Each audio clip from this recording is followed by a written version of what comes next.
മാന്യരായ സുഹൃത്തുക്കളെ, സഹപൗരന്മാരെ, ഇന്ന് നമുക്കിവിടെ ഒരുമിച്ചൊരു ചോദ്യം ചോദിക്കാം. അതായത്, ആരാണ് നല്ല മനുഷ്യർ? ഉത്തരം ഒന്നു മാത്രമാണ്: മനസ്സാ വാചാ കർമ്മണ മറ്റു മനുഷ്യരെ വേദനിപ്പിക്കാത്തവർ. അവർ ആരായാലും നല്ല മനുഷ്യരാണ്. അവരുടെ മതം ഏതുമാവട്ടെ. മരിച്ചുപോയ മഹാന്മാരെ നമുക്ക് അനുസ്മരിക്കാം, പുകഴ്ത്തിപ്പാടാം. മനുഷ്യാനുഭവങ്ങളുടെ സങ്കീർണത, വിശ്വാസങ്ങളുടെ വൈവിധ്യം, സമൂഹത്തിൻ്റെ വിഭജനം എന്നിവയെ മറികടക്കുന്ന ഒരൊറ്റ ഗഹനമായ ഉത്തരവുമായി ഞാൻ നിങ്ങളുടെ മുന്നിൽ നിൽക്കുകയാണ്. ഉത്തരം ലളിതമാണ്: മറ്റുള്ളവരെ വേദനിപ്പിക്കാത്തവരാണ് നല്ല മനുഷ്യർ. അവരുടെ ചിന്തകളിൽ, അവരുടെ വാക്കുകളിൽ, അവരുടെ പ്രവൃത്തികളിൽ. അതുതന്നെ. നിങ്ങൾ ആരായാലും, നിങ്ങൾ എവിടെ നിന്ന് വന്നാലും, നിങ്ങളുടെ മതമോ തത്വചിന്തയോ പശ്ചാത്തലമോ എന്തുമാവട്ടെ, നിങ്ങൾ മറ്റുള്ളവർക്ക് ഒരു ദ്രോഹവും ചെയ്യുന്നില്ലെങ്കിൽ നിങ്ങൾ ഒരു നല്ല വ്യക്തിയാണ്. നമ്മുടെ ഇടയിൽ മൺമറഞ്ഞവരെ സ്തുതിക്കാനും ആദരിക്കാനും മറക്കാതിരിക്കുക. അവരുടെ ജീവിതം ദയയുടെയും മാന്യതയുടെയും വഴിവിളക്കുകളായി നമ്മുടെ ജീവിതത്തിലും വർദ്ധിക്കേണ്ടതുണ്ട്. അവരുടെ പൈതൃകം മാനവികതയുടെ ഉന്നതമായ ആശയങ്ങളെക്കുറിച്ച് നമ്മെ ഓർമ്മപ്പെടുത്തിക്കൊണ്ടിരിക്കണം. എന്നിരുന്നാലും നമ്മൾ സ്വയം ചോദിക്കണം: നമ്മുടെ ചിന്തകളിലോ വാക്കുകളിലോ പ്രവൃത്തികളിലോ ആരെയും വേദനിപ്പിച്ചിട്ടില്ലെന്ന് നമുക്ക് അവകാശപ്പെടാനാകുമോ? നമുക്ക് കണ്ണാടിയിൽ നോക്കി പറയാമോ: ഞാൻ ഒരിക്കലും മറ്റൊരു ജീവിയെ ഉപദ്രവിച്ചിട്ടില്ല? ലോകമെമ്പാടുമുള്ള വലിയ അധികാരം നിയന്ത്രിക്കുന്ന രാഷ്ട്ര നേതാക്കൾക്ക് അവരുടെ ചിന്തകളും വാക്കുകളും പ്രവൃത്തികളും മറ്റുള്ളവരുടെ കഷ്ടപ്പാടുകൾക്ക് കാരണമായിട്ടില്ലെന്ന് സത്യസന്ധമായി പറയാൻ കഴിയുമോ? അധികാര സ്ഥാനങ്ങളിൽ ഇരിക്കുന്നവർക്ക്, രാഷ്ട്രീയക്കാരോ മതപണ്ഡിതന്മാരോ വിദ്യാഭ്യാസ വിചക്ഷണന്മാരോ പത്രപ്രവർത്തകരോ ആകട്ടെ, അശ്രദ്ധമായി പോലും തങ്ങൾ ഒരിക്കലും ദ്രോഹം ശാശ്വതമാക്കിയിട്ടില്ലെന്ന് പറയാൻ കഴിയുമോ? സത്യസന്ധമായി പറഞ്ഞാൽ ഇല്ല എന്നായിരിക്കും ഒരേയൊരു ഉത്തരം. നമ്മളിൽ ആർക്കും പൂർണ്ണത അവകാശപ്പെടാൻ കഴിയില്ല. വാസ്തവത്തിൽ ഒരു തികഞ്ഞ വ്യക്തിയെ അന്വേഷിക്കുന്നത് വിഡ്ഢിത്തമായിരിക്കും. കാരണം യഥാർത്ഥ ലോകത്ത് പൂർണ്ണത നിലവിലില്ല. നാം എല്ലാവരും കുറവുകൾ വഹിക്കുന്നു. നമ്മളെല്ലാവരും തെറ്റുകൾ ചെയ്യുന്നു. ചിലപ്പോൾ നാം അജ്ഞതയോ സ്വാർത്ഥതയോ ഭയമോ നിമിത്തം പ്രവർത്തിക്കാം. നമ്മൾ പോലും അറിയാതെ മറ്റുള്ളവരെ വേദനിപ്പിച്ചേക്കാം. എന്നാൽ ആഴത്തിലുള്ള ഒരു സത്യമുണ്ട്: ചില ആളുകൾ അഗാധമായ അഴിമതിക്കാരായി മാറിയിരിക്കുന്നു. അവരുടെ പ്രവർത്തനങ്ങൾ ഭൂരവ്യാപകമായ പ്രത്യാഘാതങ്ങൾ ഉണ്ടാക്കുന്നു. അവരുടെ ഹൃദയങ്ങൾ കഠിനമായി തീർന്നിരിക്കുന്നു. അവരുടെ മനസ്സുകൾ മേഘാവൃതമായി തീർന്നിരിക്കുന്നു. അവരുടെ വാക്കുകളും പ്രവൃത്തികളും ലോകത്തെ കഷ്ടപ്പാടുകളാൽ മലിനമാക്കിയിരിക്കുന്നു. ഈ ആളുകൾ പലപ്പോഴും അധികാര സ്ഥാനങ്ങൾ വഹിക്കുന്ന രാഷ്ട്രീയക്കാർ, മതപണ്ഡിതന്മാർ, കോർപ്പറേറ്റ് മാഗ്നറ്റുകൾ, സൈനിക നേതാക്കൾ തുടങ്ങിയവർ വരെയുണ്ട്. നാം ശാന്തമായി യാഥാർത്ഥ്യത്തെ അഭിമുഖീകരിക്കണം.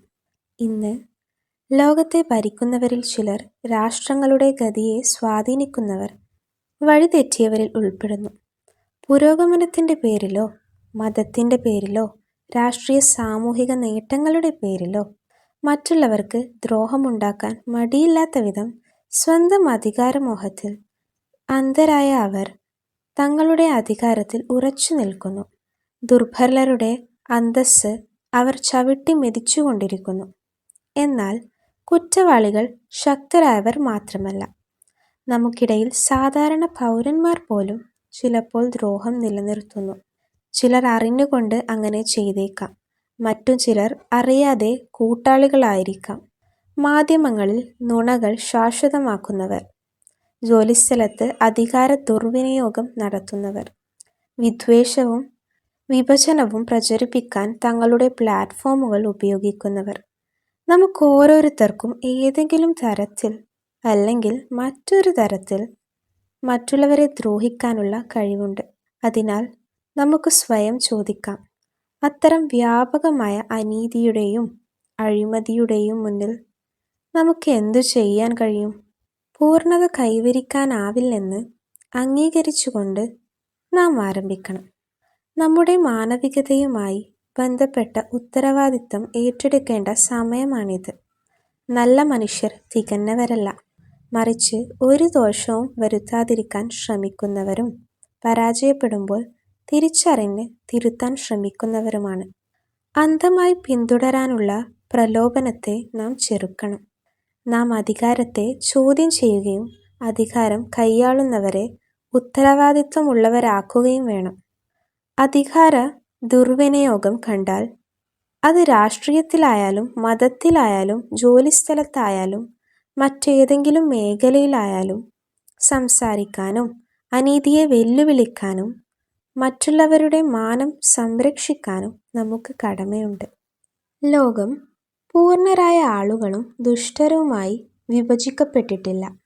തങ്ങളുടേതായ രീതിയിൽ മെച്ചപ്പെട്ടവരാകാൻ ശ്രമിക്കുന്നവരും ഉന്നതമായ എന്തിനു വേണ്ടിയും പരിശ്രമിക്കുന്നത് ഉപേക്ഷിച്ചവരും തമ്മിൽ ഇത് വിഭജിക്കപ്പെട്ടിരിക്കുന്നു. മറ്റുള്ളവരെ ദ്രോഹിക്കാൻ വിസമ്മതിക്കുന്നവർ, ക്രൂരതയേക്കാൾ സഹാനുഭൂതി തിരഞ്ഞെടുക്കുന്നവർ, നുണകളേക്കാൾ സത്യത്തെ തിരഞ്ഞെടുക്കുന്നവരാണ്. ഇവരാണ് യഥാർത്ഥത്തിൽ മാറ്റം വരുത്തുന്നത്. ഇന്നിവിടെ നിൽക്കുമ്പോൾ ലോകത്തിൻ്റെ തെറ്റുകൾക്ക് നേരെ കണ്ണടയ്ക്കരുത്.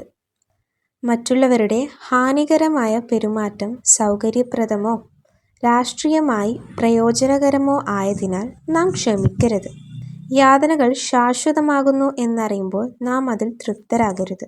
ഭരണവർഗവും വരേണ്യവർഗവും പ്രബലരും അവരുണ്ടാക്കുന്ന നാശനഷ്ടങ്ങൾ കാണാൻ കഴിയാത്ത വിധം സ്വന്തം സംവിധാനങ്ങളാൽ ദുഷിപ്പിക്കപ്പെട്ട ഒരു കാലത്താണ് നാം ജീവിക്കുന്നത്. പക്ഷേ നമ്മൾ ജനങ്ങളും സാധാരണക്കാരായ സ്ത്രീകളും പുരുഷന്മാരും അവരോട് ഉത്തരവാദിത്തം കാണിക്കണം. ദയയോടും നീതിയോടുമുള്ള പ്രതിബദ്ധതയിൽ ഉറച്ചു നിൽക്കേണ്ടത് നമ്മളാണ്. പൂർണ്ണത നേടുക എന്ന ആശയം നമുക്ക് നിരാകരിക്കാം. പകരം ഓരോ ദിവസവും എല്ലാ ചിന്തകളിലും ഓരോ വാക്കിലും എല്ലാ പ്രവൃത്തിയിലും മെച്ചപ്പെടാൻ നമുക്ക് ലക്ഷ്യമിടാം. ഇതാണ് പൾസ് ഇന്ത്യയുടെ കാഴ്ചപ്പാട്. ഈ കാഴ്ചപ്പാടുമായി യോജിക്കുന്നവർക്കും വിയോജിപ്പുള്ളവർക്കും മാന്യമായി കമൻറ്റിലൂടെ പ്രതികരിക്കാവുന്നതാണ്. പ്രതികരിക്കുമെന്ന് പ്രതീക്ഷിക്കുന്നു.